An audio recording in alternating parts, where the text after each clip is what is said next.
കേരളം ദക്ഷിണ ഭാരതത്തിന്റെ തലസ്ഥാനമായി മാറുമെന്നും അതിന്റെ പ്രധാന കാരണം ഇവിടുത്തെ ആധ്യാത്മിക ശക്തിയാണെന്നും കേന്ദ്രമന്ത്രി സുരേഷ് ഗോപി പറഞ്ഞു.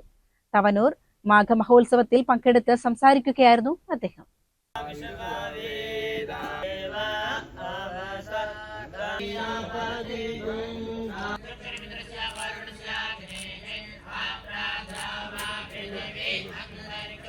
ആധ്യാത്മിക ടൂറിസത്തിന്റെ വലിയ സാധ്യതകൾ പരിഗണിച്ച് വിപുലമായ പദ്ധതികൾ തയ്യാറാക്കേണ്ടതുണ്ടെന്നും ഇതിനാവശ്യമായ എല്ലാ നടപടികളും കേന്ദ്ര സർക്കാർ സ്വീകരിക്കുമെന്നും അദ്ദേഹം വ്യക്തമാക്കി. അതുപോലെ തന്നെ ദക്ഷിണ ഭാരതത്തിലെ 5 സംസ്ഥാനങ്ങളുടെ ഒരു സാംസ്കാരിക തലസ്ഥാനമായി ഈ ഒരു പ്രവൃത്തി കൊണ്ട് ഭാരതത്തിൽ ദക്ഷിണ ഭാരത സാംസ്കാരിക തലസ്ഥാനം എന്ന് പറയുന്ന പട്ടമാണ് കേരളത്തിന് നിളയ്ക്കുന്ന ചാർത്തിക്കുന്നത്. ഇതിന്റെ മഹത്വം, ഇതിലെ ആരാധനാ ക്രമങ്ങളിലെ കൃത്യത, അതിന്റെ ശുദ്ധി,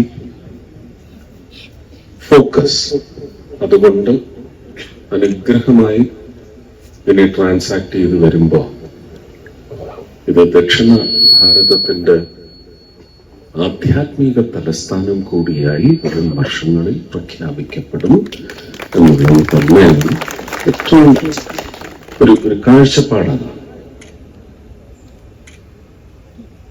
അതുകൊണ്ട് തന്നെയാണ് മഹാമണ്ഡലേശ്വർ സ്വാമിജി, അമ്മ മാതാമൃതാനന്ദമയി ദേവിയും ഒക്കെ മനുഷ്യ രാശിയുടെ നന്മയ്ക്ക് വേണ്ടി ഈ ഒരു സ്ഥാപനം നിളഘട്ടത്തിൽ നിർവഹിക്കുവാനുള്ള തീരുമാനമെടുത്തതും അതിനുള്ള മുൻകൈയെടുക്കുകയും ചെയ്തത്.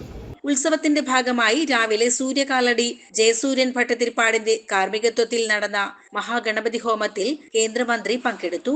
മാതാമൃതാനന്ദമയി മഠം താനൂർ മഠാധിപതി അതുല്യാമൃത പ്രാണ, സഭാപതി സംവിധാനന്ദഗിരി തുടങ്ങിയവർ ചടങ്ങുകൾക്ക് നേതൃത്വം നൽകി. CCN മലപ്പുറം.